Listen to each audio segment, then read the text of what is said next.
Sir அந்த பிராங்கோட அடுத்த வெர்ஷனாக வந்து நிறையா பக்கம் வந்து இந்த திருச்சியில் இருந்த ஒருத்தருங்க, அதுக்கப்புறம் இந்த காத்து சம்திங் அவர் பேர் சொல்லுவாங்க.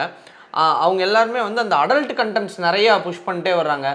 இதை மக்களை சைக்கலாஜிக்கலாக வேற பக்கம் திருப்புற மாதிரியும் இருக்குது. இதுக்கெல்லாம் வந்து குற்றம்னு பதிவாகுமா சார்? கண்டிப்பாக இன்ஃபர்மேஷன் டெக்னாலஜி ஆக்ட் 2000 படி அது வந்து குற்றம் தான் அது.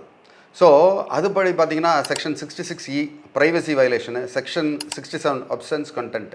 ஸோ இந்த மாதிரி கண்டென்ட் எந்தெந்த கண்டென்ட்லாம் வந்து ஒளிபரப்பணும் அப்படின்ற கண்டிஷன்ஸ்லாம் இருக்குது. சும்மா நம்ம இஷ்டம் போல் எல்லாத்தையும் ஒளிபரப்பிடலாம் அப்படின்றது. ஏன்னா இதெல்லாம் புதுசாக இருக்கிறனால மக்கள் ரசிப்பாங்க, புகார் இருக்காது. ஆனால் ஒன்ஸ் பூனைக்கு மணி கட்டுறதுக்கு யாராவது ஒரு ஆள் வந்து ஒருத்தவங்க செஞ்சிட்டாங்கன்னா இவங்களுக்கெல்லாம் ஜெயில் தண்டனை உறுதியாயிரும். அப்போ தான் ஆபத்து. இவங்களுக்கு என்ன ஆகும் அப்படின்னா, அந்த மாதிரி யூடியூப் சேனலில் முதல்ல இவங்க பேர் நடவடிக்கை எடுப்பாங்க. ரெண்டாவது என்ன ஆகும் அப்படின்னா, இவங்க யூடியூபையே முடக்கிறதுக்கு உண்டான வாய்ப்பு இருக்குது. அவங்களுக்கு அந்த ஆபத்தை உணராமல் தான் இருக்கிறாங்க.